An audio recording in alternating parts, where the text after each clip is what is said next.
Karibu tena mtazamaji wa The World News, tukufahamishe mengi yanayojiri katika ulimwengu, lakini ni kile ambacho kimeelezwa na Marekani, ambapo Marekani imesema na kukiri kuwa Yemen ni tishio katika eneo la Mashariki ya Kati na tishio lake ni juu ya ulinzi wa anga, na hii ni baada ya kufanyika kwa tathmini ya baadhi ya ndege zake za F-35 na F-16 ambazo zilidunguliwa wakati wa operation ambayo ilikuwa ikifanywa na Marekani katika eneo hilo la Yemen.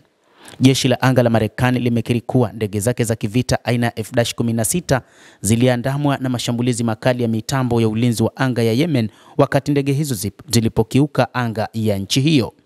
Hata hivyo, ndege za F-35 nazo pia zilidunguliwa wakati Marekani ilipoanzisha operation maalum kwa ajili ya kuisaidia Israel, wakati ambapo Wahouthi wa Yemen wamekuwa wakiendelea na operesheni zao dhidi ya Israel katika kile walichotaja ni kuwasaidia Wapalestina katika ukanda wa Gaza.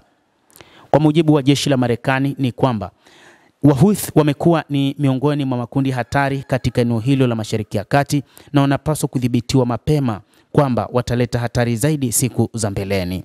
Kwa mujibu wa televisheni ya Al Masira, jeshi la anga la Marekani limekiri kwamba William Park, kamanda wa zamani wa kikosi cha F-16, alipata matatizo wakati wa operesheni aliyotekeleza kwenye anga ya Bahari Nyekundu kwa sababu makombora ya ulinzi wa anga ya Yemen yaliripuka karibu kabisa na ndege hiyo.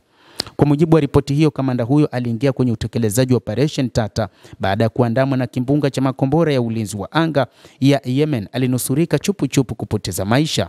Imeripotiwa pia kwamba Park aliomba kujaza mafuta juu ya anga ya Yemen baada ya ndege yake ya kivita kupoteza kiwango kikubwa cha mafuta. Kabla ya hapo, jumuiya ya askari wa jeshi la wanamaji la Marekani lilieleza katika ripoti yake kwamba operesheni zinazotekelezwa na Yemen katika Bahari Nyekundu zimetoa mafunzo ya kipekee katika ubunifu wa operesheni na mbinu za kijeshi zisizo za kawaida kwa jeshi la Marekani.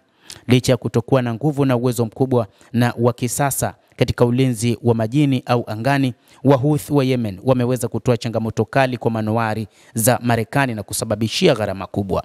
Moja kati ya jambo ambalo Marekani ilistaajabu ni juu ya namna ambavyo Wahouthi wa Yemen waliweza kudungua ndege za F-35 ambazo ni nadra kuonekana katika mfumo wa rada. Hata hivyo, baadhi ya taarifa zimeeleza zikisema kwamba hii ni kutokana na msaada ambao wapiganaji wa Kihouthi kutoka nchini Yemen wameupata kutoka kwa Iran. Bado inaaminika kwamba Iran inatoa msaada mkubwa kwa wapiganaji wa Kihouthi kushambulia Israel. Na hata katika kipindi cha vita katika ukanda wa Gaza, Marekani pamoja na Uingereza zilichukua jukumu muhimu la kupambana na wapiganaji wa Kihouthi, lakini walikutana changamoto kubwa katika uwanja wa kivita, na mwisho wa siku rais wa Marekani akaondoa majeshi yake katika eneo hilo la Bahari Nyekundu na kuachana na mpango wa mapigano kati yake na wapiganaji wa Kihouthi, licha ya kwamba alisababisha hasara kubwa kwa wapiganaji hao wa Kihouthi, lakini pia Wahouthi wakishambulia ndege za Marekani pamoja na meli zake.